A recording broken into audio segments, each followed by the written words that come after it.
Bueno, buenas noches a todo el mundo. Muchas gracias por acompañarnos hoy. Estamos en el lanzamiento de una novela espectacular que es Lazos de Sangre, escrita por Rosy B, que está acá. Esta novela la lanzamos desde la editorial Microcosmos. Fue un gran trabajo que hicimos de edición. Bueno, como pueden ver acá, todo salió muy bonito. Y lo importante es el contenido del libro. Entonces, hola Rosy, ¿cómo estás? Hola Luis. Creo que no sirve. Creo que no sirve.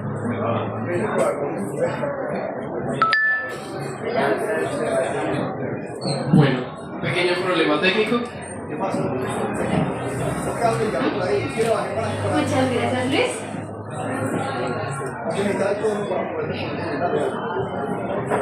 ¿Aló, no? Ya. ¿Sí? ¿Sí?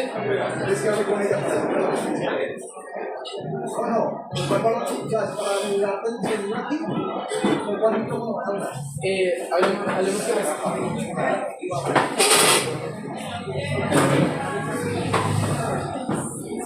hablar solamente con él. Sí. Sí, bueno, listo. Entonces vamos a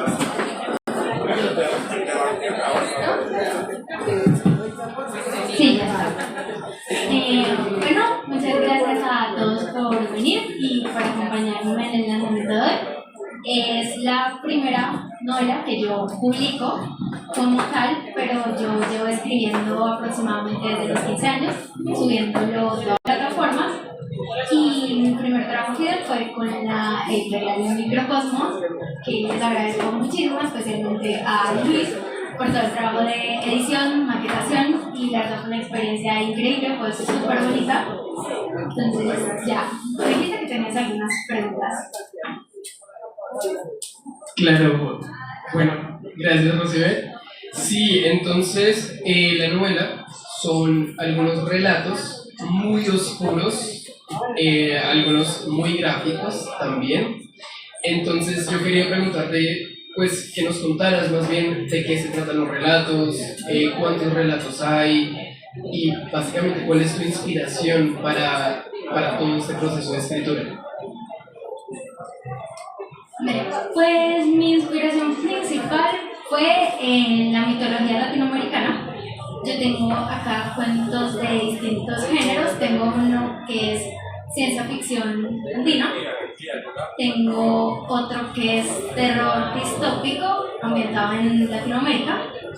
Y uno de fantasía, dos de tienen particularmente un final feliz, realmente no hay como un final feliz, todos exploran, pues, realmente el nombre de lazos de sangre tiene que ver mucho con eso, son lazos que se van rompiendo, que acaban de una manera trágica o de una manera diferente a lo que normalmente se acostumbra. De hecho hay dos que hablan de el amor de hermanos, pero hermanos que de una u otra manera tratan de mantener un vínculo aun estando separados o aunque uno quiera al otro.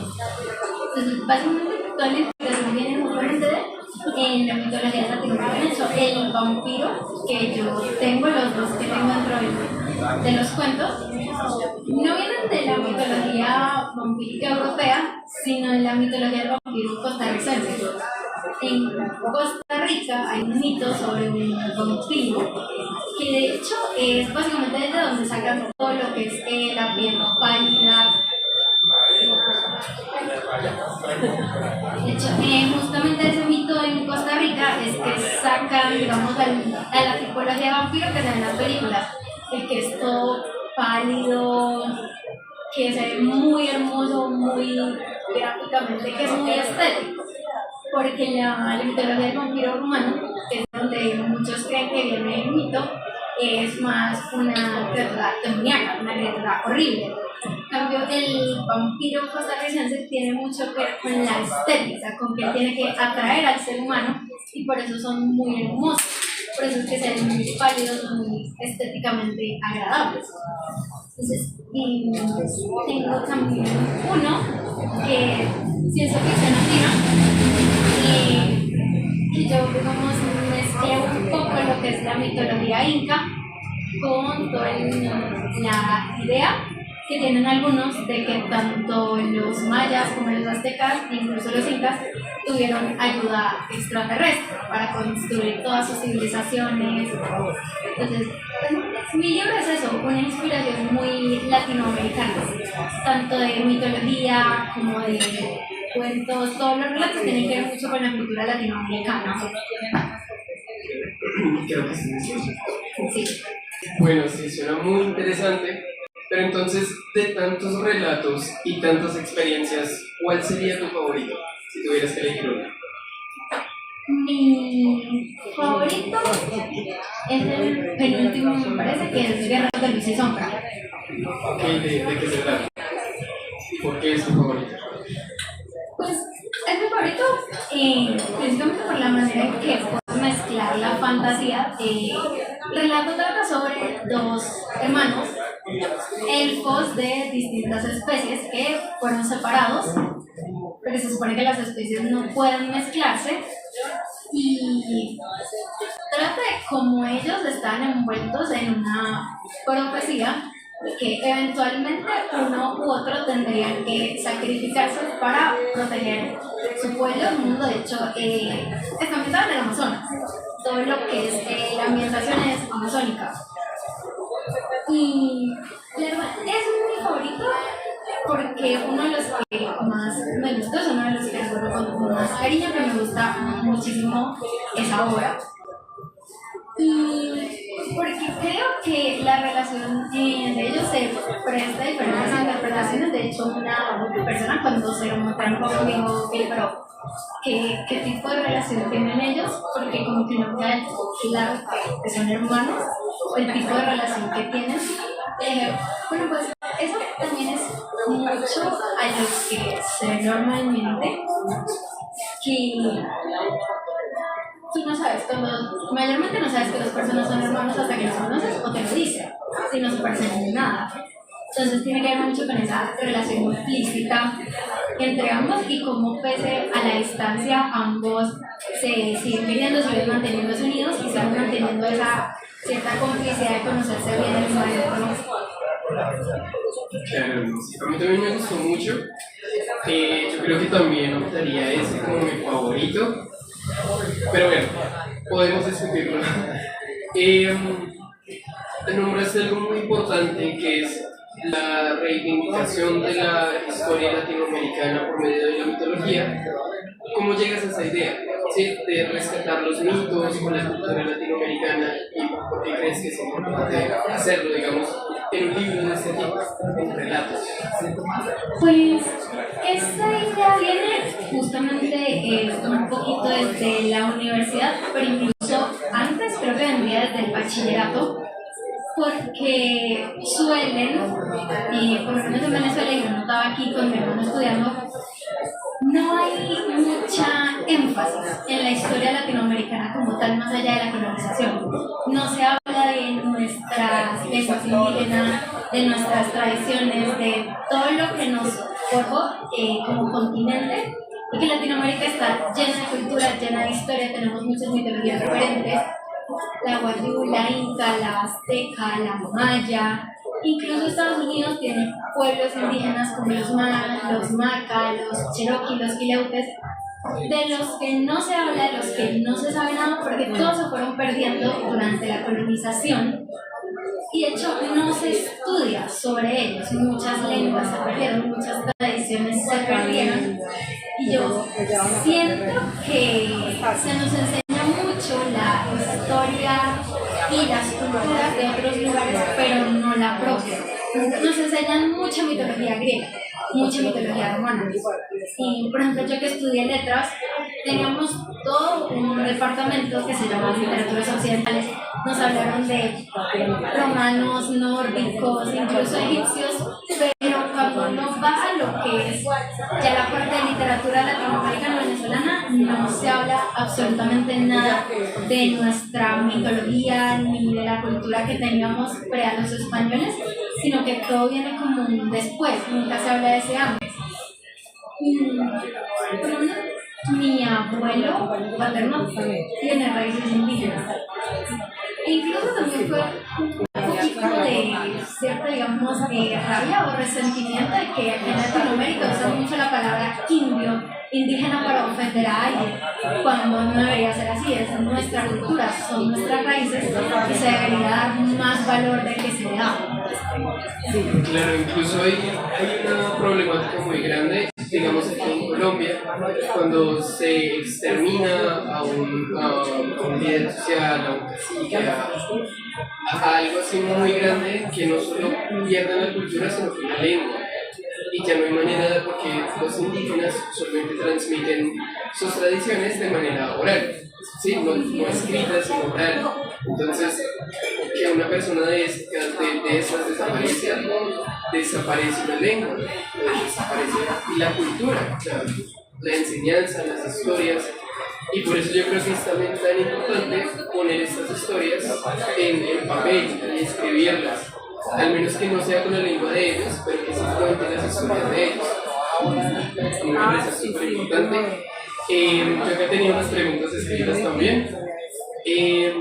Aquí en la novela veo que como que yo noté que los personajes luchan contra un destino que me dio la sensación de que es totalmente inevitable. O sea, no sé si lo escribiste intencionalmente o si hasta ahora lo notas. No, de hecho sí fue un poco intencional. Iba más que nada ligado justamente a nuestra mitología, y tanto en los pueblos indígenas venezolanos como de muchos otros pueblos indígenas, siempre hay una figura, un dios mítico que es el destino, que escriben la vida de los seres humanos, y hay ciertas cosas que no puedes cambiar inevitablemente de lo que hagas. De hecho, por eso en el último libro se marca desde el principio la profecía. No sé si recuerdas, el último cuento inicia con una profecía. Una profecía que de cierta manera no se puede cambiar, a menos que, porque siempre se ha acomodado, menos que tomes ciertas decisiones muy propias, muy de naturaleza interior del personaje. Tú eres el que tiene que tomar la decisión de cambiar eso, de buscar otra alternativa. Porque si tú te dejas arrastrar por las circunstancias, justamente es lo que eso te va a llevar. Inevitablemente vas a acabar con un destino que no necesariamente es el que querías, que puede ser trágico, pero es porque tú mismo te dejaste arrastrar y no hiciste algo cuando aún tenías la oportunidad de hacerlo. Claro, eso me recuerda un poco a Edipo, si no estoy mal. Sí, ojalá no termine así de mal la cosa en el libro. Pero bueno, en este libro también noté que se toman cosas como muy personales. Algunos personajes se sienten muy íntimos, como muy bien creados.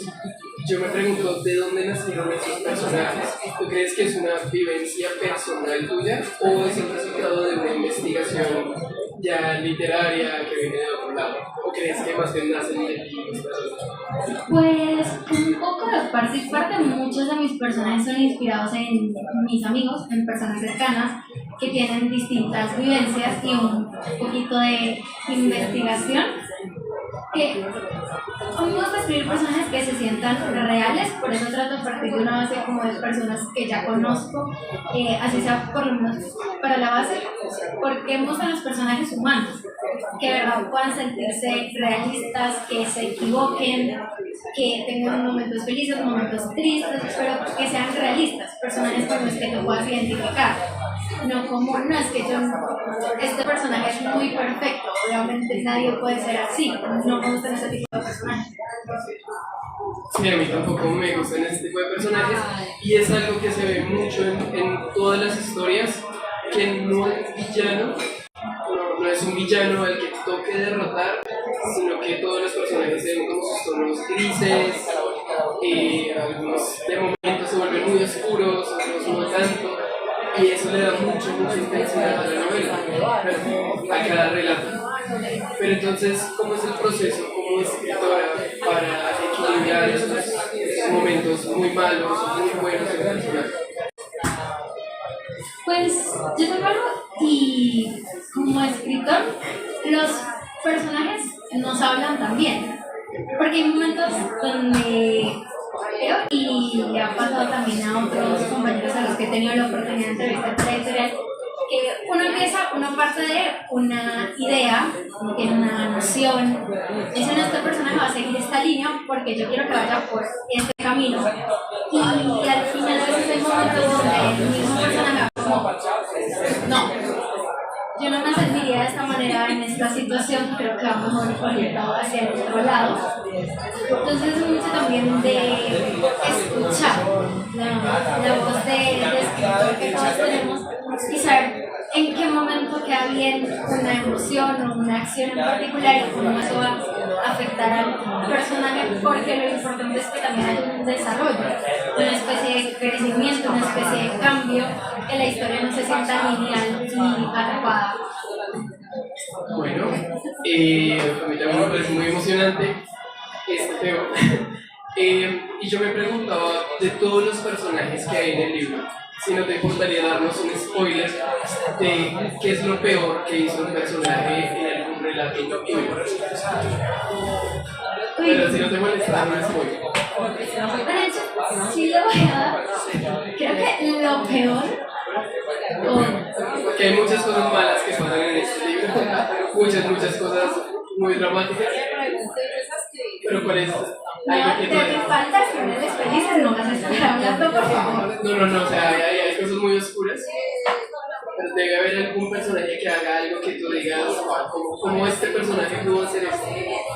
Sí, de hecho no es uno, son dos, y creo que todas están perfectamente actuales.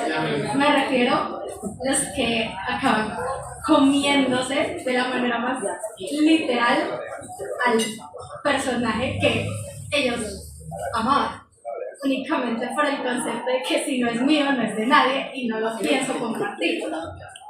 Entonces, definitivamente sería eso. Serían esos dos que sí fue bastante difícil. Sí, ya sé a cuál te refieres, y esos dos personajes sí terminan devorando al otro de una manera muy explícita y muy simbólica también. Pero sí, a mí también me causó un poquito de pesadez al leerlo, y yo también me pregunté cómo pueden hacer esto, cómo llegaste a esa idea de devorarlo, porque el relato al final termina dos personas devorando a otras, ¿no? Sí. Porque desde ese final de ese relato. Y por la naturaleza que ambos personajes mostraban desde el principio, es que desde el principio del relato, cuando ellos conocen a este personaje que tienen en común, va mucho la idea posesiva que manejan ambos de quitárselo al otro, porque ambos son personajes muy oscuros, que están del lado de más allá de la redención, y ambos lo saben. Entonces es como en un momento donde encuentran un pequeño rayo de sol personal, quieren poseerlo. Porque creo que una de las cosas que te voy a dejar bien implícita en la novela es que no se trata tanto de amor, sino un concepto de posesión, de egoísmo, de que esa luz tiene que ser mía, tiene que ser para mí, no quiero que el otro lo tenga. Entonces yo pensándolo desde ese punto, y como los dos son personajes caníbales de una u otra manera, entonces al final iba a acabar en una tragedia, independientemente de las decisiones que tomaran, es el destino que tenían. Y la parte de Bora, y tanto simbólica como literalmente, fue parte de eso, fue la manera que ambos encontraron como de acabar con esa luz para siempre, que no quedara ni siquiera un rastro de lo que era. Claro, pero el cuento no termina ahí cuando lo devoran. Claro que no. La cosa avanza y se pone mucho más oscura. Si uno creía que no podía, pues se pone peor. Siempre se puede poner peor. Siempre se puede poner peor. ¿Qué pasa con el final de ese cuento? Pues diría que relativamente hay una segunda parte. Bueno, no, son más bien dos porque tengo dos finales, dos, digamos, secuelas alternativas. Una donde eventualmente acaban rompiendo la maldición y otra que lo muestra como un ciclo, un bucle que continúa porque inevitablemente toda criatura que tiene un lado humano tiende a ser egoísta, tiende a ser posesivo, entonces es como superar eso es muy complicado, es muy complejo y no todos logran hacerlo. Sí, es cierto. En realidad, a mí me parece que ese cuento específicamente de dos personas devorando a otra me llamó sumamente la atención por la construcción que tiene. Porque yo lo leí, la lectura que yo le di fue como que tomas a una persona que es hermosa o algo, un objeto o algo que no tiene pecado, no sé cómo decirlo, malicia y ellos mismos lo comienzan a moldear en algo oscuro, ¿no? Entonces es la lucha de dos seres muy oscuros y en esa lucha convierten algo que era hermoso y perfecto casi en algo terrible, ¿no? Y termina siendo la víctima. En este caso, eso me parece muy interesante. No sé si hay algún otro que a ti te haya dejado marcada o que fue muy difícil de construir. Pues sí, y fue lo que se llama la otra mitad de mi alma, y que va tratando de los hermanos, porque ahí está, sí. Ese particularmente fue muy difícil de escribir porque yo tengo dos hermanos menores. Entonces, como es ese momento de ruptura donde ya no tienes a la persona que amas tanto, porque de hecho, no soy solo yo amo muchísimo a mis dos hermanos, los quiero muchísimo, creo que son mis personas favoritas y particularmente yo lo reconozco que yo no sabría cómo seguir o cómo avanzar si los perdiera alguno de los dos, porque son extremadamente importantes para mí. Entonces, cuando yo comienzo a escribir ese cuento fue como una sensación muy personal. Y de hecho lo escribí, es personal en muchos ámbitos, no solo por mi lado, sino que a nivel de un amigo que perdió a su hermano y yo fui como ese hombro para llorar, ese punto de desahogo que necesitaba. Entonces ese choque de estas dos cosas yo que necesitaba escribirlo y después de escribirlo y comenzar a leerlo, que es difícil de leer todo y que tiene hermanos, va a sentirlo muy personal porque saben lo que un vínculo así significa y todo lo que conlleva. Claro, y era lo que yo te preguntaba hace un momento, que los personajes no solamente nacen de la nada, sino que te pertenecen, ¿no? Nacen de tus experiencias y de otras personas. Así que tal vez por esa razón es muy fácil identificarse con alguno de ellos, ya sea comiéndose a alguien o perdiendo a alguien querido. Ese de los devoradores también funciona como una alegoría a lo que son las relaciones tóxicas, que ahorita se ven mucho tanto en el cine como personalmente. Y es básicamente con este personaje que representa la luz. Es como la representación de lo que hace una relación tóxica en una persona que digamos que es como la parte manipulada, la parte que es violenta y la parte que está siendo empujada. Entonces, ese cuento también da para ese tipo de alegoría. Claro, yo también lo vi de esa manera también. Y bueno, yo creo que esas son la mayoría de preguntas que tengo. No sé si quieres agregar algo más del libro, contarnos algo. Pues tendré que, dentro de que no tiene finales felices como tal, a mí parece que no hay ninguno que sea particularmente muy triste, digamos, finales trágicos, son más bien finales realistas. Para mí son finales más realistas de cómo van avanzando los relatos, cómo se mueven y a qué llegan. todo tiene su punto como de y así acabo y creo que no como al final está trágico, excepto ese último. Sí, ese último es un poco trágico. Ese último es como la parte más deprimente que se puede vivir. No, tal vez fue mi favorito porque es muy oscuro también. Me gustó mucho y bueno, entonces...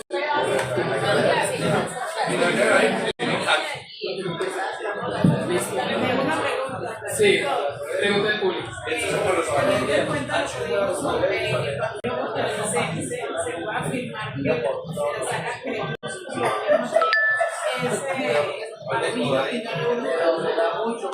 Sí, todo el concepto de vampiros estéticos, vampiros hermosos que se dan muy atractivos para sus presas, vienen del vampiro costarricense, de esa mítica cultural de ellos, porque pues, lo que dice ese mito es que es una criatura de la noche, pero que también puede cazar en el día, pero que en el día se ve hermoso, se ve estético, es fácilmente atrayente, como naturaleza, digamos, las plantas y animales venenosos son muy llamativos, muy hermosos, muy estéticos. Y ese mito por ese lado, mientras más atractivo se ve la criatura, el vampiro, más fácil es atraer a los seres humanos. Casi todos los vampiros de Hollywood están basados pues, en el vampiro costarricense, no en el vampiro humano. La mayoría de los investigadores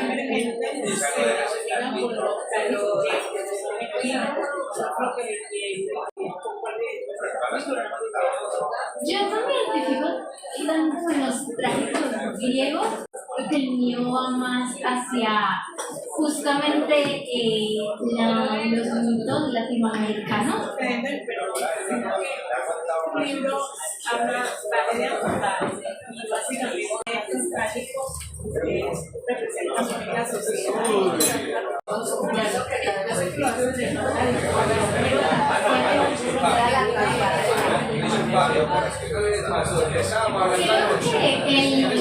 Como el más parecido que podría ser Europa no viene de los griegos, sino en la escritura de Oscar Wilde, porque era muy realista, muy oscuro y trataba de poner muchos sentimientos en sus obras. Y no me identifico tanto con los griegos, porque creo que sus muchas esencias mitológicas de ellos no encajan mucho con mi forma de escribir. Listo. No, pero yo sí sentía tal vez aquí un poquito de tragedia, un poquito, yo sí lo sentí también así. Pero no sé, estaba pensando un poquito en sombras. No sé, tal vez. No sé. Puede ser, pero no fue intencional, así como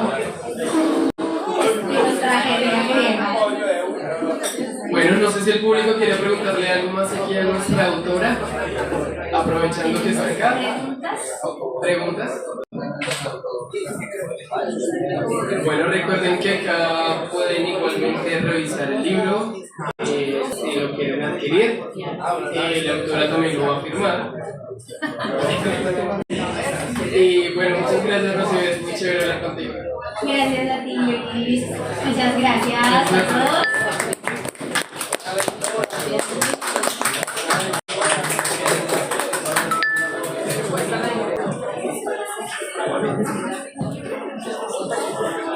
Yo no lo envío.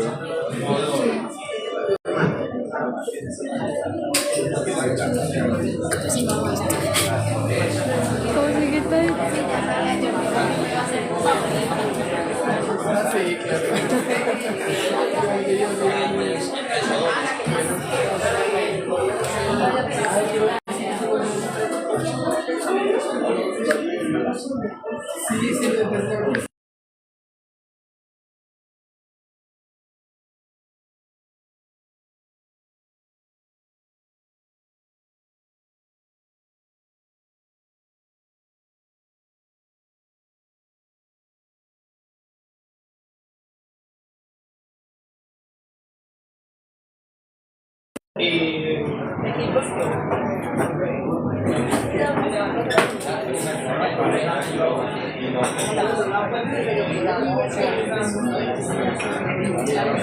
Bueno, y por petición del público, nuestra autora nos va a leer un párrafo de uno de los cuentos que estábamos hablando.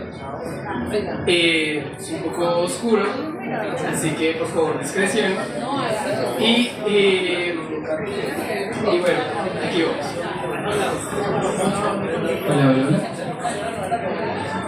Bueno, este cuento se llama Canto nos condenó. Inicia así. Cuando el alba besa el gemelo ocaso y el bosque cae ante el lamento de plata, volverán los tres a entrelazar destinos, y la flor más bella será deshojada. Uno vendrá con la piel de la noche, colmillos ocultos tras besos de seda, otro con garras y lengua de fuego, prometiendo hogar en su jauría ciega. El tercero será el canto, el suspiro, el perfume y el cuerpo anhelado. Él no elegiría, y por no elegir sería devorado.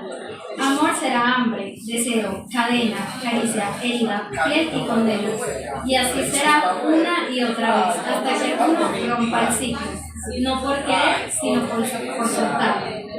Solo cuando la posesión muera y el amor no quiera devorar, la flor dejará de sangrar y los tres podrán despertar. El Arion había nacido en un mundo que no era suyo, demasiado hermoso para la guerra, demasiado sensible para el poder. Su pueblo había caído, hacía décadas, arrasado por imperios que codiciaban la magia que corría por las venas de los elfos de la Beta.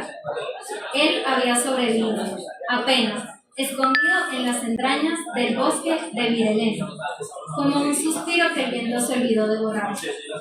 Allí, en la soledad húmeda del bosque, encontró su única compañía en la música. Tocaba el arpa que había heredado de su madre, una pieza forjada con madera del árbol eterno, y cuerdas de luz que solo un elfo podía crear. Cada nota era un lamento, una plegaria de un alma rota que no lograba encontrar consuelo. Ella no era nada, solo una criatura frágil y sin tribu que se convirtió en una melodía andante. Era una criatura que no hablaba mucho, pero que cantaba con una pasión tan dolorosa que partía el alma de quien escuchaba. No buscaba ser encontrado, pero lo fue, y eso selló su destino. Valerius escuchó la música primero, no con los oídos, sino con el alma podrida que aún latía débilmente dentro de su pecho. Vagaba sin rumbo por los bosques antiguos, cansado de siglos sin propósito. Los placeres humanos ya no le satisfacían, y los recuerdos de su vida mortal eran jirones en la niebla. Solo quedaba hambre y un vacío insaciable que no lograba llenar por más que buscar una solución. Hasta que lo oyó, y su difunto corazón volvió a latir, como si hubiese encontrado la razón desde lo más profundo de su ser. No entendía por qué, pero necesitaba encontrar al autor de ese sonido y descubrir que se escondía tras esa hipnótica voz. Lo siguió durante días, sin presentarse. Solo deseaba contemplarlo en su sencilla belleza. Observó desde las sombras cómo el Arion se bañaba en el río, cómo tocaba con los ojos cerrados, cómo hablaba con los árboles, cómo se perdía en cada canción y cómo parecía anhelar desesperadamente un compañero.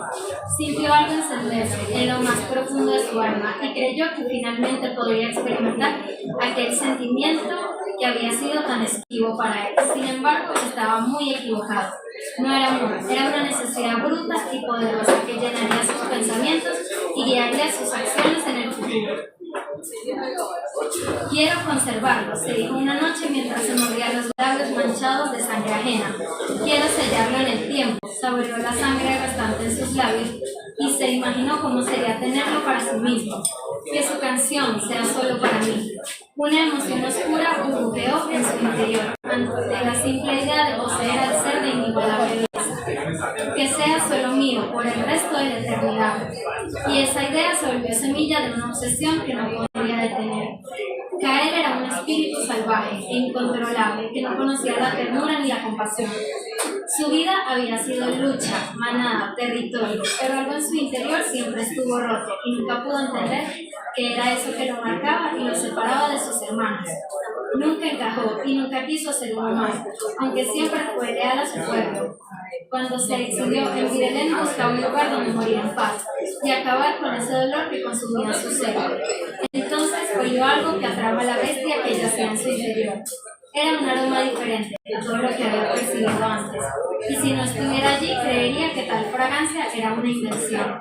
Mezcla de lluvia, savia y algo más que solo pudo describir como tristeza y soledad. Siguió ese rastro, con la paciencia animal que solo posee un depredador cuando persigue y acosa a una desprevenida presa. Cuando lo encontró, su mundo cambió para siempre y fue el principio de su condena.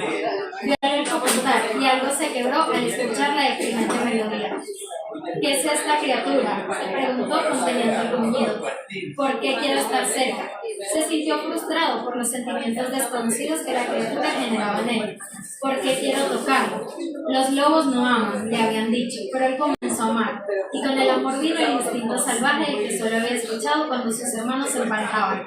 El de poseer, el de proteger, el de destruir todo lo que amenace aquello que deseabas como a ti mismo y que estaba destinado a ser solo tuyo.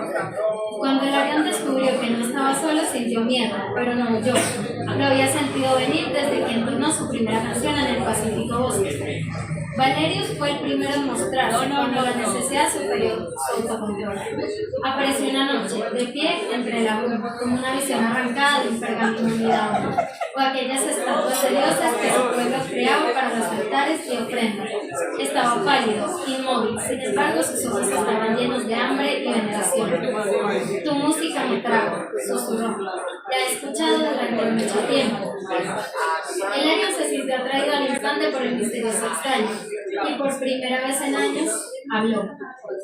¿Quién eres?, cuestionó cautelosamente. Creí que estaba solo. Un condenado que no merece nada, pero busca aquello que no debería desear. Esas palabras debieron ser una advertencia, pero el Arión sintió lástima por la criatura desolada frente a él. Valerius le ofreció silencio. No exigía respuestas o hacía preguntas para alargar la conversación, a menos que sintiera el aburrimiento del Arión. Se sentaba y escuchaba durante horas todo lo que el elfo dijera, aunque fuera algo banal o poco interesante. A veces el vampiro le recitaba poesía antigua en voz baja, y en esos momentos se acercaba para que los fríos labios rozaran su oído. El Arión temblaba por las sensaciones que el vampiro despertaba en él con cada roce o palabra halagadora. Cael no se acercó al principio, aunque sentía un olor repugnante cubriéndolo y quería quitarse. Aún no se sentía preparado para estar cerca de la frágil criatura, solo se dedicaba a mirarlo. Pero una noche, mientras el elfo dormía, entró en su cabaña y se acurrucó a su lado en forma humana. El Arión despertó, sobresaltado, y vio un cuerpo desnudo, cálido y cubierto de cicatrices. ¿Quién eres tú?, exigió saber. No te conozco. Alguien que ya no quiere estar solo, respondió ignorando deliberadamente la pregunta. Solo quiero tenerte cerca. Esa noche durmieron abrazados sin mediar palabras, pero con la certeza de que el otro estaba allí. Durante semanas, el Arión vivió entre ambos mundos, disfrutando de los placeres que cada uno le ofrecía. Por el día, Cael lo llevaba a correr, a cazar, a tocar la tierra y le enseñaba las costumbres de su gente. Reían juntos y el lobo le enseñó a gritar, a liberar el dolor y descargar la ira que no sabía que estuvo conteniendo. Por la noche, Valerius regresaba con historias de siglos perdidos, le ofrecía vino rojo como rubí, lo acariciaba con dedos helados, le hablaba del alma y el tiempo. El Arión inevitablemente se enamoró de ambos, pero no como los mortales se enamoran. Amó como solo sabían amar los elfos antiguos, entregando trozos de su espíritu a cada uno, incapaz de dividirse, desgarrándose lentamente para que ambos se sintieran apreciados y deseados. Cuando Cael lo besaba sentía fuego, cuando Valerius lo tocaba se perdía en la eternidad, y eventualmente comenzó a quebrarse.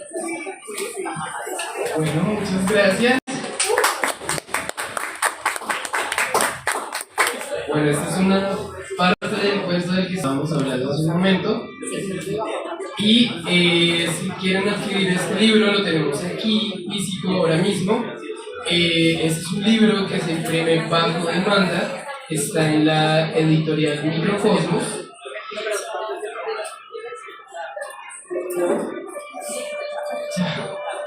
Está en la editorial Microcosmos. Precisamente estamos en precios de descuento por el pre-lanzamiento, lanzamiento ahora. de 50.000 que cuesta este ejemplar, pero ya después probablemente sube un poquito el precio, así que si lo van a comprar hoy es la mejor fecha. El mejor regalo es un libro de Navidad. Y bueno, de verdad, de nuevo, muchas gracias a todos otra vez. Gracias a Rosibet. No sé si quieres decir algo.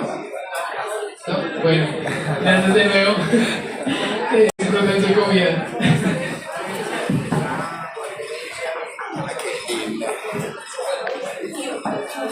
Sí,